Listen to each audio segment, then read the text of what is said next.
মৰমৰ ছাত্ৰ ছাত্ৰীসকল, আজিৰ এই ভিডিঅ'ত আলোচনা কৰিম ষষ্ঠ শ্ৰেণীৰ সমাজ বিজ্ঞানৰ লেসন 9ৰ ভাৰতীয় সংস্কৃতিৰ ভেটি নামৰ পাঠটিৰ সকলো পাঠভিত্তিক প্ৰশ্ন উত্তৰ আৰু পৰীক্ষাত আহিবলগীয়া গুৰুত্বপূৰ্ণ প্ৰশ্ন উত্তৰখিনি অতি সহজ আৰু চুটিকে আলোচনা কৰিম। তো ছাত্ৰ ছাত্ৰীসকল, তোমালোকে ভিডিঅ'টো স্কিপ নকৰাকৈ লাষ্টলৈকে চাই থাকিবা। এতিয়া আমি অনুশীলনৰ প্ৰশ্ন উত্তৰখিনি আলোচনা কৰিম।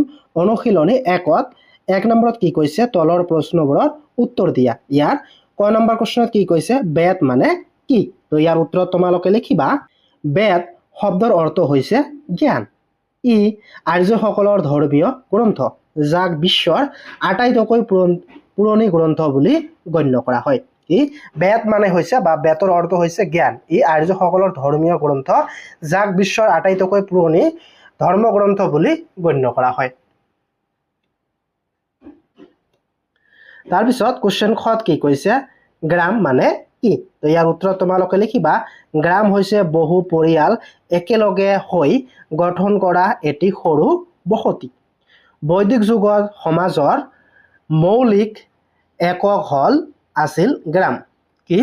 গ্ৰাম হৈছে বহু পৰিয়াল একেলগে হৈ গঠন কৰা এটি সৰু বসতি। বৈদিক যুগত সমাজৰ মৌলিক একক আছিল গ্ৰাম।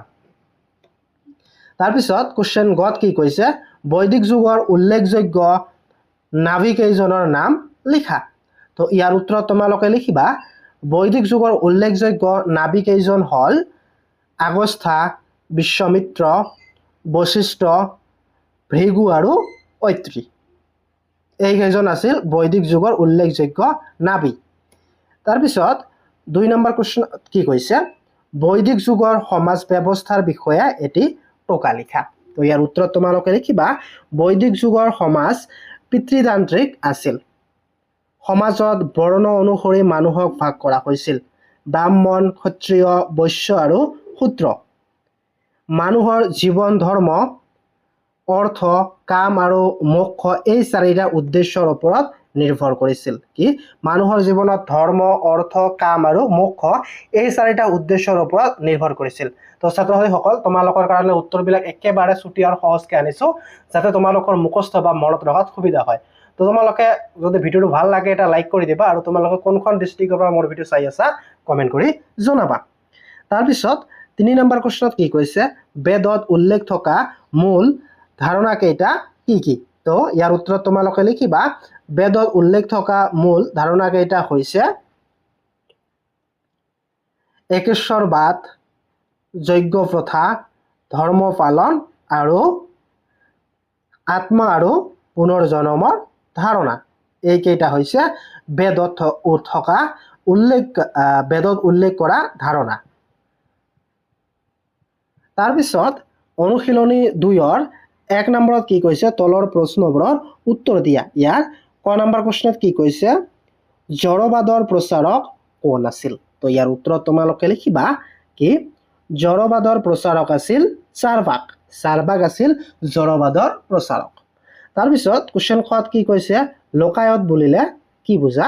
তো ইয়াৰ উত্তৰত তোমালোকে লিখিবা, লোকায়ত বুলিলে সাধাৰণ মানুহৰ বিশ্বাস বা অভিজ্ঞতাৰ ওপৰত আধাৰিত চিন্তাধাৰাক বুজোৱা হয়। ই চাৰ্বাক মতৰ অন্য নাম। ই লোকায়ত বুলিলে সাধাৰণ মানুহৰ বিশ্বাস বা অভিজ্ঞতাৰ ওপৰত আধাৰিত চিন্তাধাৰাক বুজোৱা হয়। ই চাৰ্বাক মতৰ অন্য নাম।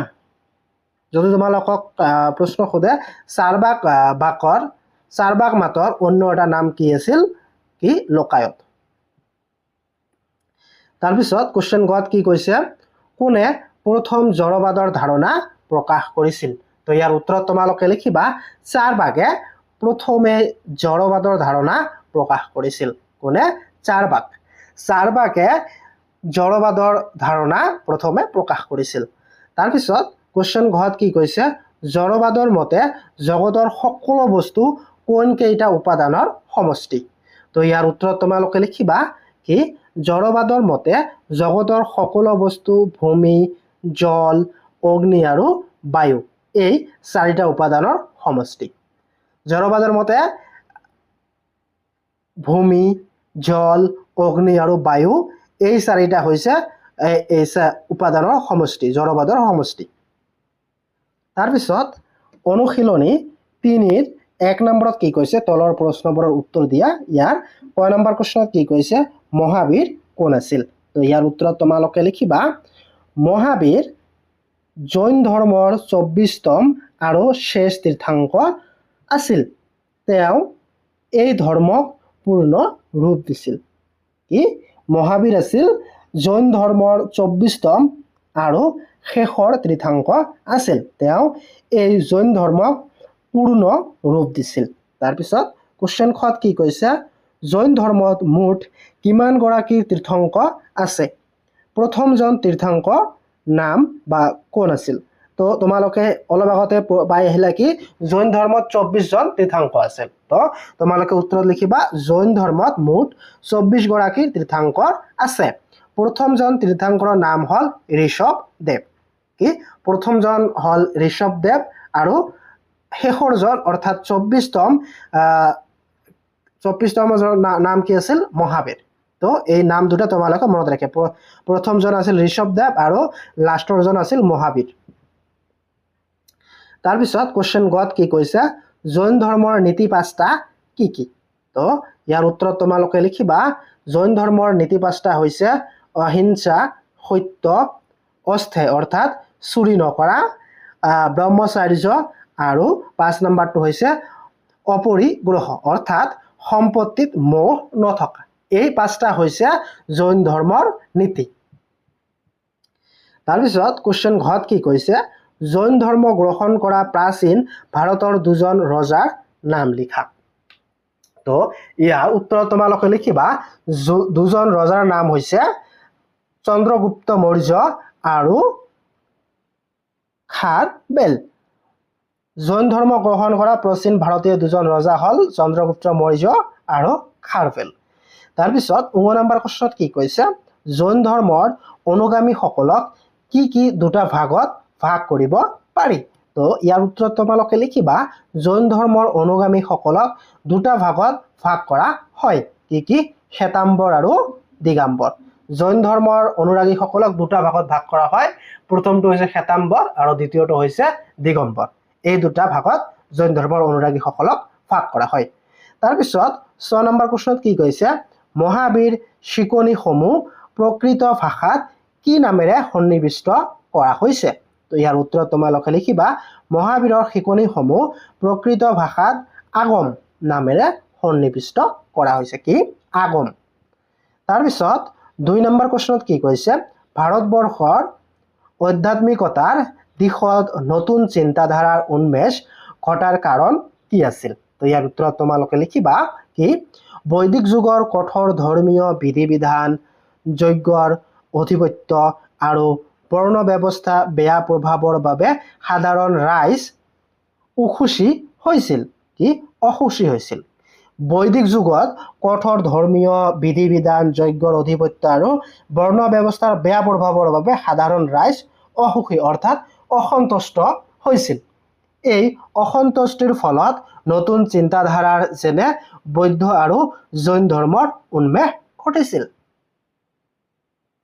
তাৰ পিছত 3 নম্বৰ প্ৰশ্নত কি কৈছে বৰ্ধমান মহাবীৰে সন্ন্যাসী জীৱন যাপন কৰিবলৈ কিয় মত পোষণ কৰিছিল তো ইয়াৰ উত্তৰত তোমালোকে লিখিবা বৰ্ধমান মহাবীৰে জীৱনৰ সত্যৰ সন্ধান আৰু আত্মাৰ মুক্তিৰ বাবে সংসাৰ ত্যাগ কৰি সন্ন্যাসী জীৱন গ্ৰহণ কৰিছিল তাৰ পিছত অনুশীলনী 4ৰ 1ৰ কত কি কৈছে বৌদ্ধ ধৰ্মৰ প্ৰৱৰ্তক কোন আছিল তো ইয়াৰ উত্তৰত তোমালোকে লিখিবা বৌদ্ধ ধৰ্মৰ প্ৰৱৰ্তক আছিল গৌতম বুদ্ধ তো তোমালোকে জানা গৌতম বুদ্ধ আছিল বৌদ্ধ ধৰ্মৰ প্ৰৱৰ্তক বা সৃষ্টিকৰ্তা বৌদ্ধ ধৰ্মৰ তাৰ পিছত কোশ্চেন খত কি কৈছে গৌতম বুদ্ধৰ পিতৃ প্ৰদত্ত নাম কি আছিল নাইবা বৌদ্ধ ধৰ্মৰ পিতৃৰ নাম কি আছিল তো ইয়াৰ উত্তৰত তোমালোকে লিখিবা বৌদ্ধ ধৰ্মৰ পিতৃদত্তৰ নাম আছিল সিদ্ধাৰ্থ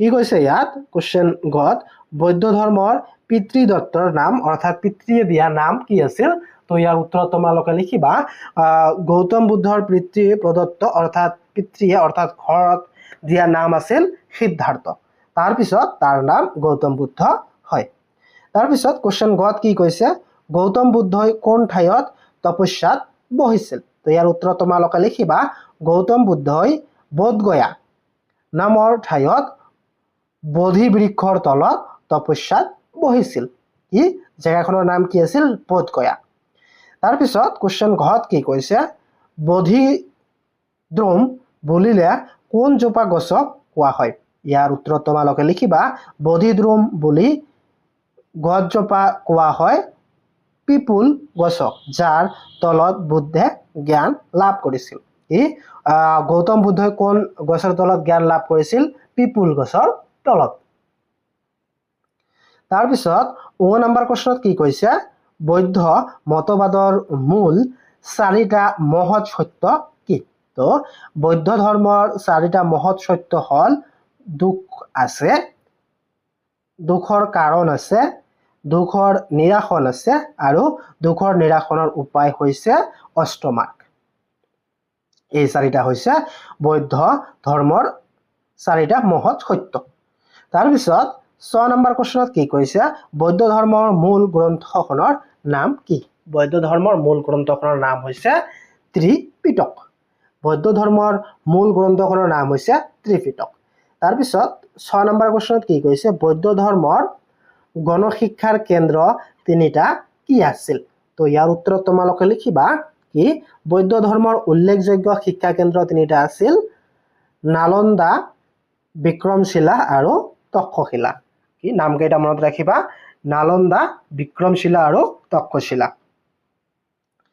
তাৰপিছত 2 নম্বৰ প্ৰশ্নত কি কৈছে বৌদ্ধ ধৰ্মৰ মূল মতবাদ কেইটাৰ বৰ্ণনা কৰা তো বৌদ্ধ ধৰ্মৰ মূল মতবাদ কেইটা বা মতবাদসমূহ হল অহিংসা সমতা 4টা মহৎ সত্য অলপ আগতে পঢ়ি আহিলা দুখ নিৰাসন কেনেকৈ হয় দুখৰ কেনেকৈ উপায় আছে এই কেইটা হৈছে 4টা মহৎ সত্য তাৰপিছত 4 অষ্টমাৰ্গ কৰুণা আৰু মৈত্ৰী তাৰপিছত 3 নম্বৰ প্ৰশ্নত কি কৈছে ভাৰতৰ সভ্যতা সংস্কৃতিৰ প্ৰতি বৌদ্ধ ধৰ্মৰ অৱদানৰ বিষয়ে লিখা তো ইয়াৰ উত্তৰত তোমালোকে লিখিবা কি বৌদ্ধ ধৰ্মই ভাৰতীয় সভ্যতা সংস্কৃতিৰ ওপৰত গভীৰ প্ৰভাৱ পেলাইছে ই অহিংসা সমতা আৰু শিক্ষাৰ বিস্তাৰ ঘটাইছে নানা শিক্ষা কেন্দ্ৰ স্থাপত্য শিল্প চিত্ৰশিল্প আৰু স্ফুট সাহিত্যৰ উন্নতি বৌদ্ধ ধৰ্মৰ অন্যতম